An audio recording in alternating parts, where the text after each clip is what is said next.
Greetings, I'm Enraged Eggplant and welcome to Dungeons and GURPS. In this video, I'll talk about technological level for D&D-style games in GURPS.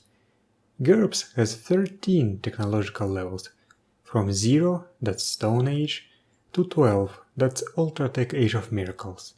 The typical D&D game about pseudo-medieval knights and castles seem to align well with TL3, the Middle Ages. However, if you remember what kind of equipment and technologies exist in D&D source books, such as cast iron, printing press, telescopes, magnetic compass, even if it is augmented by magic, then it seems that the standard D&D world is much closer to TL4 than TL3. There are some D&D items that belong to TL5 and even TL9 in GURPS. For adventurers, the most important aspect of technology is weapons and armor. At TL3, iron plate armor that so many paladins like to wear is mostly an anachronism. And so are rapiers, favored by swashbucklers and rogues. GURPS Dungeon Fantasy pretty much says that it simply moves rapiers and plate armor to TL3 to accommodate the fantasy tropes.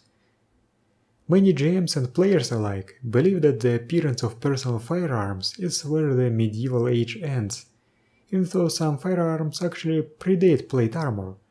In GURPS, firearms appear at TL3 and become more or less mature at TL4. If you dislike guns in your fantasy games for thematical reasons, that's absolutely okay. If you believe them to be unbalanced in terms of their combat potential, that's fine too. I have run some number tests comparing bows, crossbows and early firearms, and found that TL3 guns and TL4 matchlocks do not really upset the balance. They actually deal less damage than crossbows. However, once wheel-lock firearms appear, their rate of fire and damage makes the crossbows significantly more inferior. Firearms have some interesting disadvantages in GURPS. They can malfunction, they require maintenance, gunpowder can be spoiled by water or ignited by fire, and you have to make your own ammunition because calibers are not standardized. They also make a lot of noise and create smoke clouds that both impair vision and reveal your position. Just like crossbows with high rated ST, firearms basically are one-shot weapons in typical combat encounters. D&D by default has very poor support for gunplay.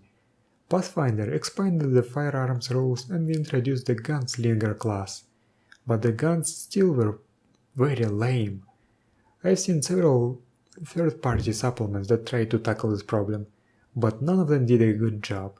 Guns simply are not fun in D&D. In GURPS, however, there are so many nuances that make firearms different from bows and crossbows that I feel bad about excluding them.